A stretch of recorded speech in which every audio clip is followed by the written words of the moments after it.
ನನ್ನ ಗಂಡ ಇವತ್ತು ನನ್ನ ಬುರ್ಡೆ ಹೊಡೆದಾಕ್ಬಿಟ್ರು. ನಮಸ್ತೆ ನನ್ನೆಲ್ಲ ಪ್ರೀತಿಯ ಕನ್ನಡ ಜನತೆಗೆ. ಫ್ರೆಂಡ್ಸ್, ಇವತ್ತು ಕಣ್ಣು ಕುಲ್ಲಾಕಿದ್ದೀವಿ, ಹಂಗಾಗಿ ಮಧ್ಯಾಹ್ನಕ್ಕೆ ಊಟ ತೊಗೊಂಡೋಗ್ಬೇಕು. ಅದಕ್ಕೋಸ್ಕರ ಅನ್ನ ಮತ್ತು ಹುಣಸೆ ಸಾಂಬಾರು ಮಾಡಿಕೊಂಡು ತೊಗೊಂಡೋಗ್ತಾ ಇದ್ದೀನಿ ಹೊಲ್ದ ಹತ್ರ. ನಮ್ಮ ಅತ್ತೆ, ನಮ್ಮ ಮಾವ ಮತ್ತು ನನ್ನ ಗಂಡ 3 ಜನ ಅಷ್ಟೇ ಇರೋದು. ಬೇರೆ ಆಳನ್ನೇನು ಕರ್ಕೊಂಡಿಲ್ಲ ನಾವು. ನಮ್ಮನೆ ಕೆಲಸ ನಿಧಾನಕ್ಕೆ ನಾವೇ ಸ್ವಲ್ಪನೇ ಮಾಡ್ಕೊಳ್ಳೋಣ ಅಂದ್ಬಿಟ್ಟು ಸ್ವಲ್ಪನೇ ಹುಲ್ಲು ಹಾಕ್ಕೊಂಡು ಬಡಿತಾ ಇದ್ದೀವಿ. ಅದನ್ನೇ 3 ದಿನ ಬಡಿತಿದ್ವಿ. ನೆನ್ನೆನೇ ಆಲ್ರೆಡಿ ಸ್ವಲ್ಪ ಬಡಿದಿದ್ದು, ಇವತ್ತು ಆಗುತ್ತೆ.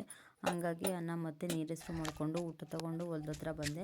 ಅಷ್ಟರಲ್ಲಿ ಆಲ್ರೆಡಿ ಎಲ್ಲರೂ ಹುಲ್ಲೆಲ್ಲ ಅಂಡಿ ಎಲ್ಲ ಆಗಿತ್ತು.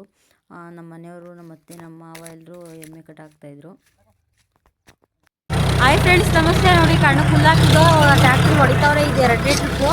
ಆಲ್ರೆಡಿ ಎಲ್ಲ ಮಡ್ಸೋಕ್ಕೆಲ್ಲ ಆಯಿತು. ಆಳುಗಳೇನು ಕರ್ಕೊಂಡಿಲ್ಲ, ನಾವೇ ಎತ್ತಾಕ್ತಾ ಇದೀವಿ. ಸ್ವಲ್ಪನೇ ಹಾಕೊಂಡು ಮಳೆ ಬರ್ತಿದೆ ಅಂದ್ಬಿಟ್ಟೆಲ್ಲ ಒಂದ ಕಟ್ತಿದ್ವಲ್ಲ, ಹಂಗಾಗಿ ಹುಲ್ಲು ಬಿಟ್ಟಿರಲಿಲ್ಲ ಅಂದ್ಬಿಟ್ಟು ಸ್ವಲ್ಪನೇ ಹಾಕೊಂಡು ಹೋಗ್ತಾ ಇದ್ವಿ.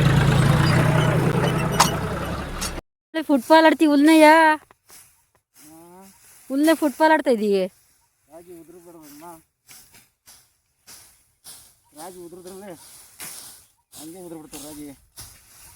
ಹಂಗೆ ಉದ್ರಿದ್ರೆ ಎಲ್ಲ ಉದ್ರಕೋತಾವ.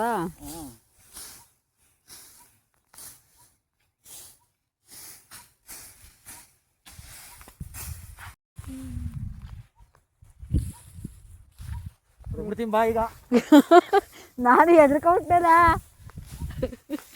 ಬಂದಿಲ್ಲ, ಹೊಡೆದೇ ಬಿಟ್ಟೆ ಅನ್ಕೊಂಡೆ. ನಾವಿಲ್ಲಿ ಸೀರೆ ಇಟ್ಕೊಂಡು ರೆಡಿ ಆಗಿಲ್ವೆಲ್ಲ ಹುಲ್ಲಲ್ಲಿ ಅಡ್ಕಕ್ಕೆ. ಓ ಎಳಿರಿ ಎಳಿರಿ, ಹಾಂ ಎಳಿರಿ. ನಾವು ಫಸ್ಟು ಹಗ್ಗದಲ್ಲಿ ಹುಲ್ ಕಟ್ತಿದ್ದು, ಅವಾಗ ಮುಖದ ಮೇಲೆಲ್ಲ ಬೀಳೋದು ಹುಲ್ಲೆಲ್ಲ. ಇವಾಗ ಈ ಥರ 2 ವರ್ಷದಿಂದನೂ ಅಷ್ಟೇ ಸೀರೆ ಹಾಸ್ಬಿಟ್ಟು ಕಟ್ಕೊಂಡು ಹೋಗ್ತೀವಿ. ಫ್ರೆಂಡ್ಸ್, ನೀವೆಂದ್ರಲ್ಲಿ ಹುಲ್ ಕಟ್ತೀರಾ ಅಂತ ಕಮೆಂಟ್ ಮಾಡಿ. ಅಲ್ಲಿಂದ ಹೊಲ್ದ ಹತ್ರದಿಂದ ಮನೆಗೆ ಬರೋಷ್ಟೊತ್ತಿಗೆ ಫುಲ್ ಎಲ್ಲ ಧೂಳೆಲ್ಲ ತುಂಬ್ಕೊಂಡು ಸ್ನಾನ ಮಾಡಿಕೊಂಡೆ. ವಿಡಿಯೋ ಇಷ್ಟ ಆದರೆ ಲೈಕ್ ಮಾಡಿ, ಶೇರ್ ಮಾಡಿ, ಕಮೆಂಟ್ ಮಾಡಿ ಫ್ರೆಂಡ್ಸ್, ಸಪೋರ್ಟ್ ಮಾಡಿ.